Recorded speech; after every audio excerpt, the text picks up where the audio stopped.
இது சண்டேயோட விலாக் தான். இன்றைக்கி வந்துட்டு பாப்பா வந்துட்டு கீ ரைஸும் சிக்கன் தொக்கும் தான் வந்து கேட்டிருந்தாங்க.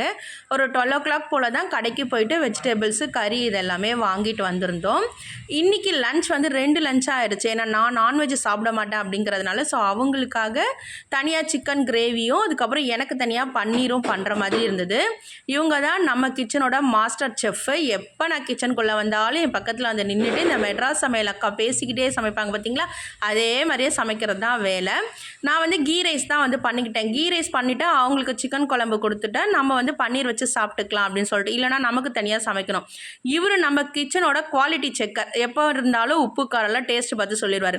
அவர் உப்புன்னொன்னே இவர் அதுக்கு மேலே வந்து ஓவராக உப்பாக இருக்குது, நான்வெஜ் சாப்பிட்றனால அன்றைக்கி இப்படி பண்ணிட்டியப்பா, நீ வெளியில் வாங்கிக்க சொன்னால் நான் வாங்கிப்பேனே, உடம்பு சரியில்லைன்னா போய் ஓரமாக படுக்க வேண்டியதானப்பா, நீ இல்லாத கமெண்ட்ரி. சரி, இந்த கமெண்ட்ரி எல்லாம் இந்த காதில் வைங்க, அந்த காதில் வச்சுட்டு லன்ச் ரெடி ஆகிடுச்சு சாப்பிடுவாங்கன்னு ஃபோன் பண்ணி கூப்பிட்டோன்னே வந்து சாப்பிட்டு ஒரு வாயில் எடுத்து வச்சுனே, சாரிப்பா தெரியாமல் நான் நிறைய திட்டிட்டேன் அப்படின்னு சொல்லி சாப்பாடு சூப்பர்னு சத்தமே இல்லை சாப்பிட்டாரு.